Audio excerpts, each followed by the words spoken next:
Okay, so our starter then. And it'll become apparent why I chose this as a starter for this morning. What's the smallest value of x squared minus 10x plus 28?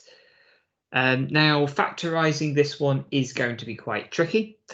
If you find the discriminant of this, you would find that actually you get a negative discriminant. So this actually isn't crossing the x-axis, so we can't factorize it. And we can't even solve it, okay? So you can't even use quadratic formula. So you won't be able to just do anything where you can just kind of do it on the symmetry to find that smallest value. So what we're going to have to do is use completing the square. Okay, remember, completing the square is such a powerful tool to find the turning point, to find if it crosses the x-axis or not.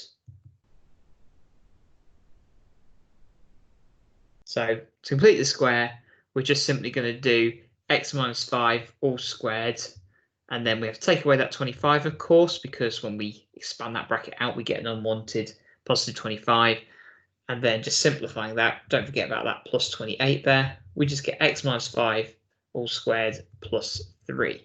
Okay, so hopefully that's nothing new there. That's completing the square. We're all familiar with that. You just might not have thought about that approach. So in terms of what the smallest value of this, well, when I substitute in x equals 5, I get 0 in that when I square that bracket out. So the smallest value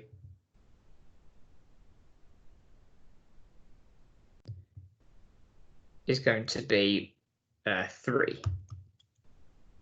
Okay, so that will never go below, that graph will never go below 3. If we do a little sketch of this, we'd have our turning point here at 5, 3. So why does this lead us on to what we're going to do today? Okay, so we're going to do what's called range and domain. Now, my domain, so we'll go into this a lot more detail in a second, but the domain, to put it simply, is just your input. Let's just say I input any real value of x here. Then what can happen is, in terms of the output, so what we call the range, well, the range of values is always going to be 3 or greater. Okay, so if I put in any value of x, the range of values that it outputs is going to be 3 or greater. Okay, you can see from that sketch there, you can never get a value of y that's going to be less than 3. So it brings us on to range and domain.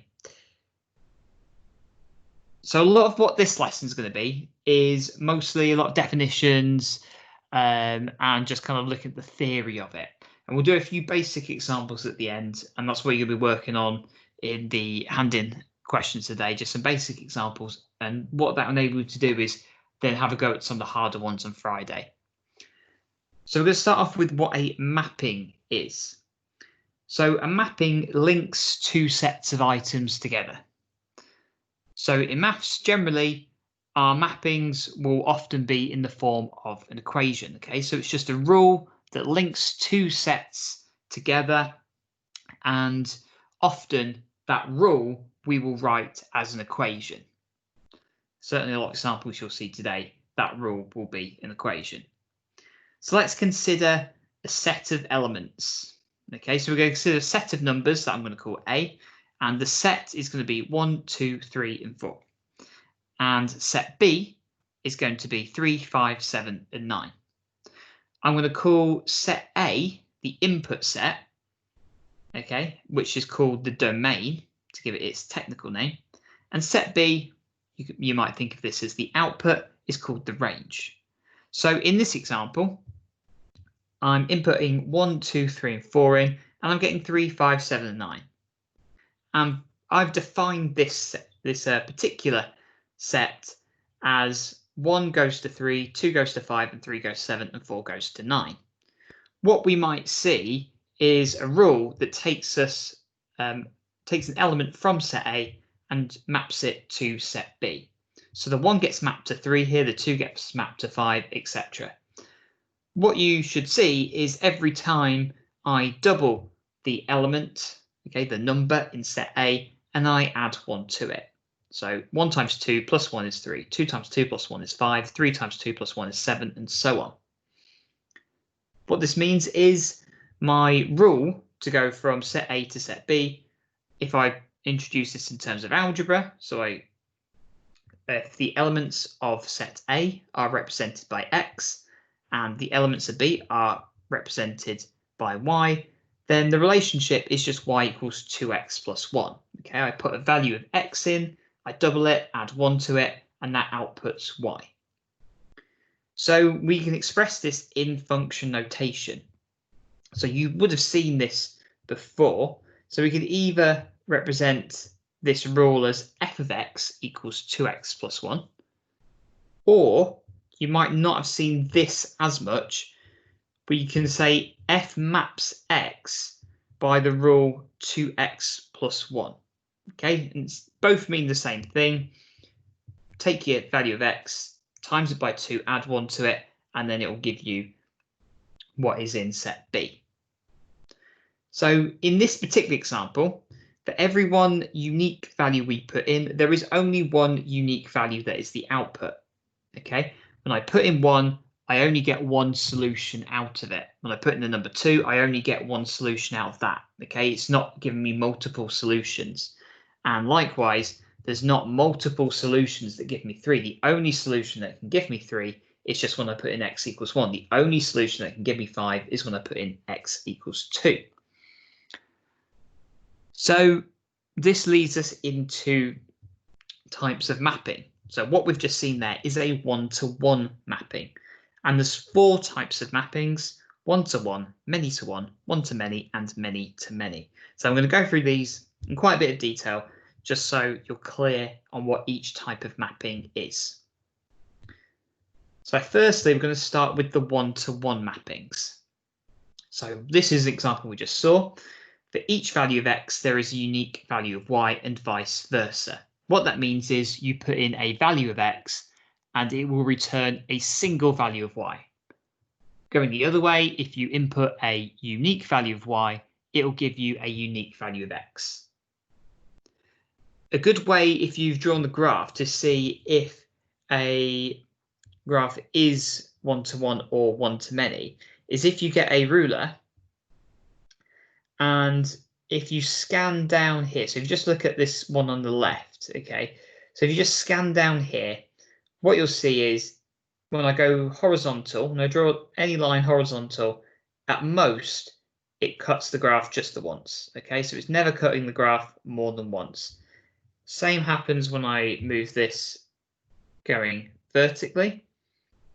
If I draw a vertical line, you can see it will only ever cross the graph just the once. And I can look at any of my other graphs here as well. So this one, if I draw a horizontal line at any point, it's only crossing the graph just the once. Okay, same with this one as well. And same happens also when I do this horizontally. Okay. Now the last one I will say only does work as long as I say that x equals 0 is not in the domain. Okay, so that is important. We'll talk more about that in a second. But basically, one-to-one mappings, you put in a value of x and you get a single value of y. A straight line will always be a one-to-one mapping, okay, because of a straight line, you're never getting multiple values of x going to multiple values of y, or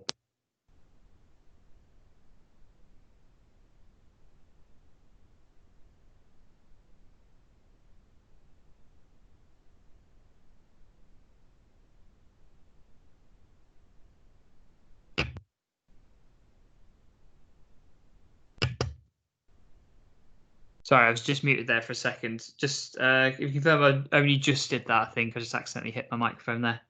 Still hear me all okay now? Yeah, okay. Sorry about that. So then we have the many-to-one mappings, and often students can get confused between the difference between many-to-one and one-to-many. Many-to-one means that many values of x, so more than one value of x, maps to one single value of y. A good example of this is a quadratic. So if you look at this quadratic, so just look at the graph on the left, hopefully you can see that I have 2 values of x, for example, that go to y equals 0. So in this particular graph, when I put in x equals -4 and when I put in x equals 1, it gives me y equals 0. Okay, so multiple values of x give me one value of y. Okay, and the way to do this, if you get horizontal line, so you can see there's many places where I put in more than one value of x and it gives me the same value of y. Okay, so in most places on this graph, I put in two values of x and it returns one value of y. However, when I rotate this to look at horizontal, there's no place where it's only coming through once. Okay, so that means when I put in a value of y, okay, it's just going to return one single value of x. Okay, so there's not many different y's that go to one value of x. Only one value of y will go to one value of x. And also on the other two examples on the right, so I've just drawn a cubic there. So whilst it's not the same, it's not going to cross in multiple places for all values of x. You can see there, I'll get the ruler up again. You can see there that as it crosses, okay, there's multiple places. When I draw when I have the ruler horizontal, even though it doesn't do it for up here, you can see there it's crossing at 3 locations. Okay, so 3 values of x give you the same value of y. Or even just to give a really simple example, look at the roots there. When you put in x as -1, 0, and +1, you get y equals 0. So 3 values of x returning one value of y. And even with something like the graph of y equals 1 over x squared, as long as you don't include x equals 0, you can see that this is also a many-to-one relationship because, for example, you can put in x as 1 and y as -1, and you will get, x as 1 and x is -1, and you still get y equals +1 for both of those values. So many values of x return one value of y. However, it doesn't work the other way. Okay, if I put in y equals -2, there's only one unique value of x that I'll get as my solution. Okay, please do ask questions if you have them. Then we'll look at one-to-many mappings. I will be honest, one-to-many mappings are not quite that frequent. Okay, you probably will see a lot more of the first two. Okay, so one-to-many is nowhere near as frequent, but there are some examples. So this is where one value of x maps to many values of y. So a good example of that is if we have an equation x equals y squared, or if I had y equals plus or minus the square root of x, but I would need to define it as the plus or minus. The reason why this works is if you imagine putting in x equals 4, then y could either be 2 or -2, because 2 squared is 4, -2 squared is also 4.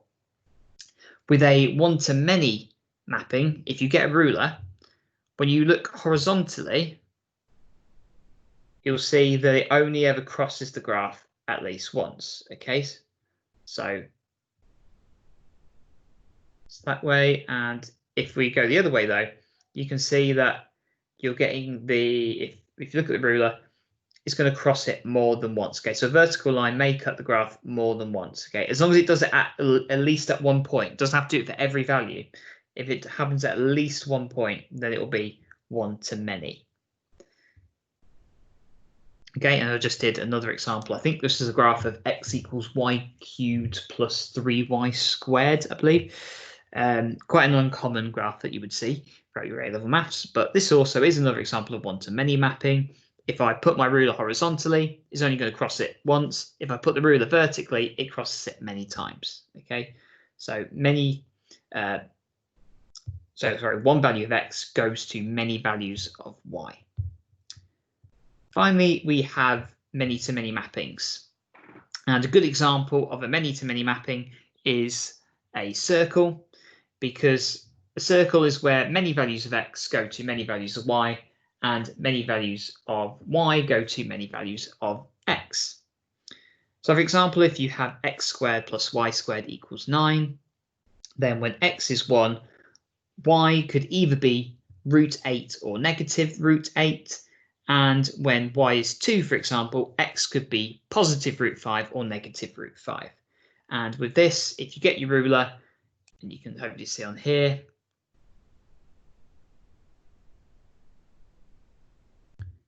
when you look horizontally, it'll cross more than once. And when you go vertically, yet again, it's crossing more than once. Okay, and then I just did another kind of random graph. I can't even remember what this graph actually was when I put the equation in, but it's another example of a many-to-many mapping. Okay, because both those rules work. Even if it doesn't work for all, when you do the vertical line, it won't always cross more than once, as long as it does at some point. Right, so I'm just going to give you a quick go at this question then. So all you're doing is just a nice simple match the equation to the type of mapping it is. So I'll just give you 1 minute. It's just a nice quick exercise, and then I'll go through the answer.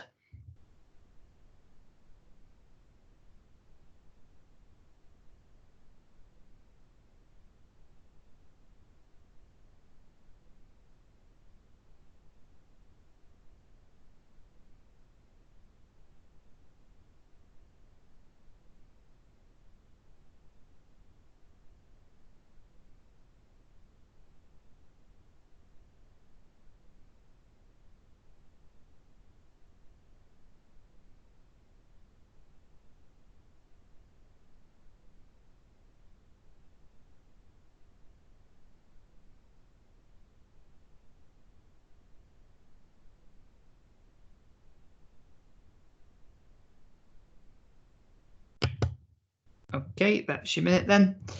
So what we find is that the first one, so we've got positive or negative square root of x plus 1. This would be a one-to-many, okay?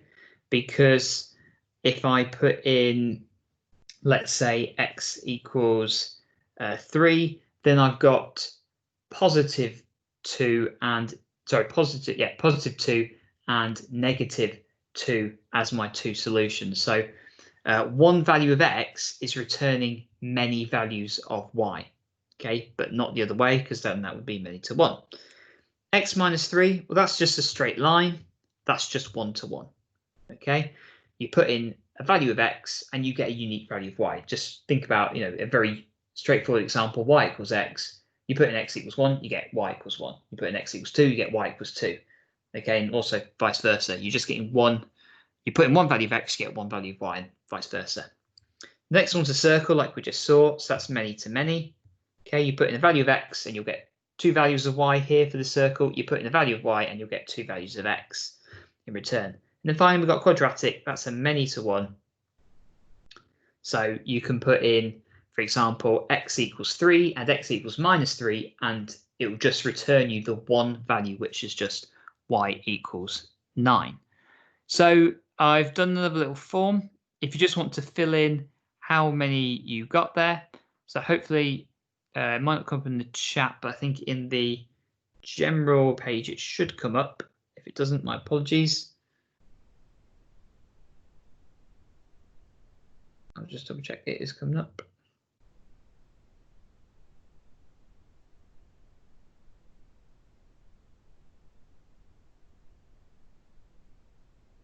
So I think it is in the general. Yeah, sorry, it's in the general one. Yeah, I can see it all now. Excellent. Okay, so mostly 4 at 4, but if you did get 2 at 4, we're just assuming that maybe you got the many to 1 and 1 to many the wrong way around. So just make sure you have a look at that if that's the case. The next thing, the next definition is what a function is. Okay, this is a really important definition, so you need to make sure you know this. So to be a function, and you've been using functions all throughout maths so far, but maybe not really actually ever kind of defined them as what they actually mean. So to be a function, it has to be 1 to 1 or many to 1. Okay, so 1 to many or many to many are not functions. So a circle is not a function, for example. So it has to be 1 to 1 or many to 1, and it has to be defined for all elements of the domain. So earlier, when I drew a graph of y equals 1 over x, I said this will only work as long as we don't include 0 in the domain. Okay, so it wouldn't have been a function if I did it for all values in the domain, because it's not defined for x equals 0. So it has to be defined for all elements of the domain, otherwise it's not a function. So this is why when you do certain questions, for example, like when you did differentiation, you might have been asked to differentiate 1 over x squared, but then it said x cannot be 0, for example. Okay, that's because they've defined it as a function, and to be defined as a function, you have to make sure it's defined for all numbers. Obviously, 1 over x squared is not defined when x is 0, because you get 1 divided by 0, which is undefined. So let's just consider an example. If we have y equals the square root of x, and you say that x is any element in the real numbers, okay, so if x is any real number and you've got y equals the square root of x, well, this is not a function because it's not defined for any of the negative numbers, okay? So if you put in x equals -1, for example, you don't get you get a complex number essentially. So it's not defined for any real value that is less than 0. So if you wanted to make y equals the square root of x a function, what you would have to do is restrict the domain. And what we mean by that is we'd say x is an element of the real numbers, but we have to define x as being greater than or equal to 0. Otherwise, it's not a function. So just another quick question for you here. This was from an old Kahoot I did, because this is quite a lengthy lesson. So I've just got a couple of examples at the end, but if I did a whole Kahoot, I think it would take far too long. So there I've got 4 different equations. So y equals 1 over x, y equals the square root of x, y equals log of x, and y equals e to the power of x. Really is testing your knowledge of graphs here. What I want you to do is think about which one of these is a function for all real values of x. Okay, so I'm going to do another form. Okay, and I'm just going to put the answers as red, yellow, blue, or green. And I just want you then to put in your answers. So that will be popping up in a second. So you've just put in, just write it out. So just be having to think about it.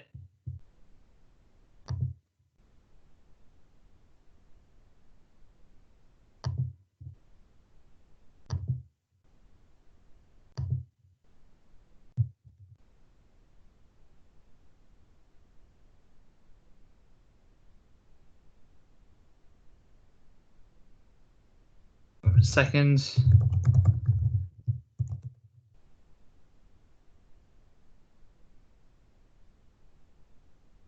Just put in the color. I believe it is yellow. I'm colorblind, so apologies if that is orange. I can do second order differential equations, but colors have always been difficult for me. So if you just want to put in your answer for that.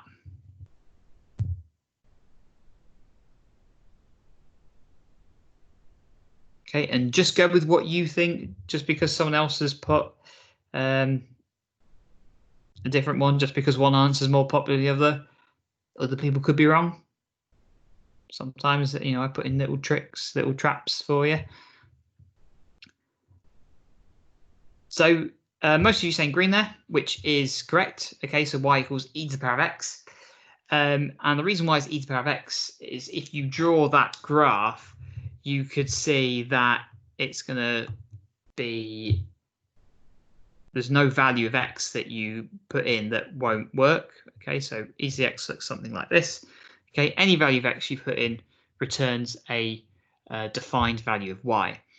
Square root of x, we literally just looked at that, so we can roll that one out. 1 over x doesn't work when x equals 0, and log x, of course, doesn't work if we have a negative number or 0 as well. Okay, so you could only, if you wanted to make log x a function, you'd have to restrict it to say x has to be greater than 0.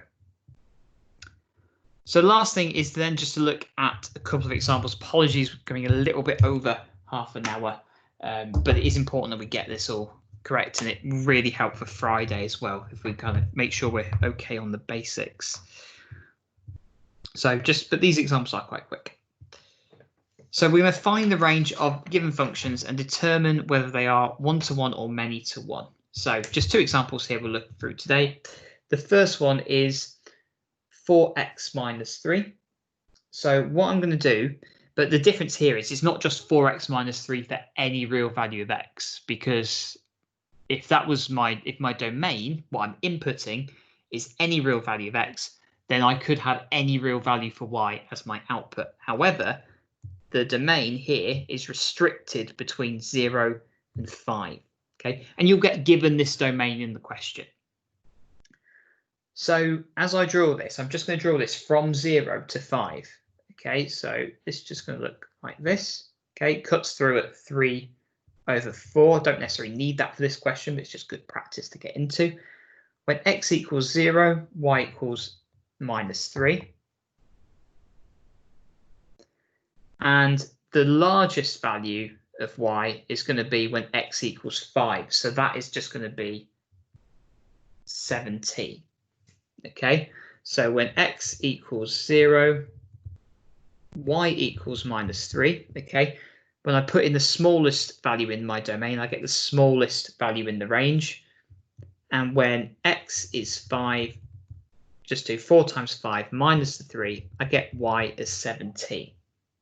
Okay, so the smallest value in the range is going to be minus 3. The largest value in the range is going to be y equals 17. Because it's a straight line, two things are going to happen. If it's a positive gradient like it is here, when you put in the smallest value of x, you get the smallest value of y. When you put in the largest value of x, you get the largest value of y. And if it was a negative gradient, it would be the other way around, that when you put in the smallest value of x, you get the largest value of y, and so on. So my domain is x between 0 and 5. What this means is my range, so my lowest value it can be is minus 3. And then I write this inequality, and the highest value y can be is 17. And when we define a range, we don't put x. So I'm going to highlight this here because this is important in terms of notation. You will lose marks if you don't get the notation right. Don't put x here because we're not looking at how x ranges. We're looking at how our function changes. So you could either put in here y, even though y is not used in the question, you usually would get benefit of the doubt. But what is probably better to do is to put in f of x. Okay, so the range is between minus 3 and 17 for f of x. So what this means is when we input numbers from 0 to 5 into 4x minus 3, it outputs numbers from minus 3 to positive 17. And this is a one-to-one function. Okay, one value of x returns one value of y and vice versa. Okay, and also if you put your ruler horizontal or vertically, then it only crosses just the once. Let's see what happens when we have a quadratic. So you've got -1 to 2 here. So when we draw this graph, I'm only going to draw it from -1 to positive 2. So this, if I just think, well, what I can do is just think about what the quadratic would look like normally. Okay, so this is just x squared, but then translated down 3 units. So normally I just draw the graph like this, and I'd have roots of √3. See, there's a question there. Sorry. Okay. Sorry, I thought it was a question. Something's flashing. No, I don't think I can see anything. So normally when I draw this, I'd put on that this is -3. Okay, the smallest value, and then I'd put my roots of √3 and negative √3. However, I only need to draw this between -1 and 2. Okay, because I'm only inputting numbers between -1 and 2. That's what I've been told to do. So -1 is actually greater than. So I'm just going to draw it's greater than -√3. So I'm going to draw this again. I just draw it dashed like this up to this point here. Okay. So we can see really we don't need this bit here. And this is -1. And here I'm going up to where x is 2. Okay, so I'm only drawing this graph from -1 to 2. What it might help is just draw the graph as you normally would, and then look at restricting that domain to just being between -1 and +2. So in terms of my range, I can see there that the smallest value is going to be -3. Okay, so we can see there's no value below -3. So the smallest value is just -3. Okay, it doesn't just stop there though. Okay, so I wouldn't just say f of x is greater than or equal to -3. Okay, I would do that if it was just any real value. That would be my range, but I'm restricted to only going as far as x equals 2. So from the graph, and this is why the graphs are so important here, you can see that when x equals 2, this is going to give you your largest value in the range. So when x equals 2, 2 squared, take away 3, that's just going to give you +1. The largest value is going to be y equals 1. So when x equals 2, y equals 1. So my range is between -3 and +1. Yet again, don't put x here, put f of x, because you're not talking about how x ranges, you're talking about how y ranges. Okay, if the question had y, then yeah, maybe you can put y in here, but because it's defined as f of x, I would put in f of x. And this is a many-to-one function. Okay, so hopefully it's just like a sort of just go through the basics here.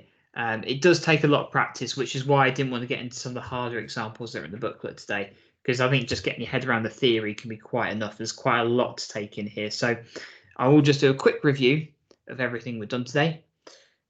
And that's in terms of what a mapping is. So a mapping is just two sets linked together via a rule, often an equation.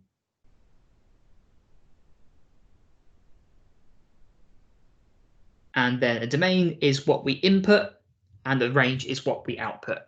Okay, so it's very sort of more simplified explanation there, but domain is what we put in, the range is what we get out. Okay, but we can only get out what we put in. Okay, so if we've limited our domain to certain numbers, there's only certain numbers that can come out, as we've seen in the examples we've done. We need to learn the 4 different types of mapping: one-to-one, many-to-one, one-to-many, and many-to-many.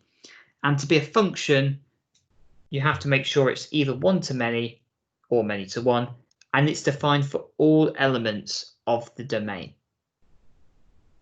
And I cannot stress this enough, sketches will help greatly here. Okay, sketching is really going to help you see where's the smallest value, where's the largest value.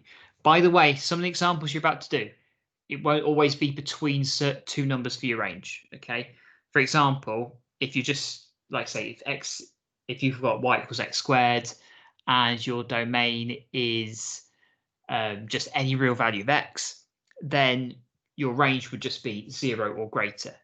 Okay, so just be aware it's not always between two numbers, just because those two examples were just between two numbers. So attempt the questions in the textbook. And then also have a look at the handling questions. It's really important to get this. And also, if you're really struggling with the graph side of it, then it might be worth looking back in some of the older booklets as well. Just a little hint for question 2A. Think about the starter is all I'll say when you're doing that one, and that will help with that. You know, if you've forgotten also what the graph of tan x looks like, just make sure you have a look at that. Right, we'll end it there for today. Apologies for going on a little bit longer than I normally do.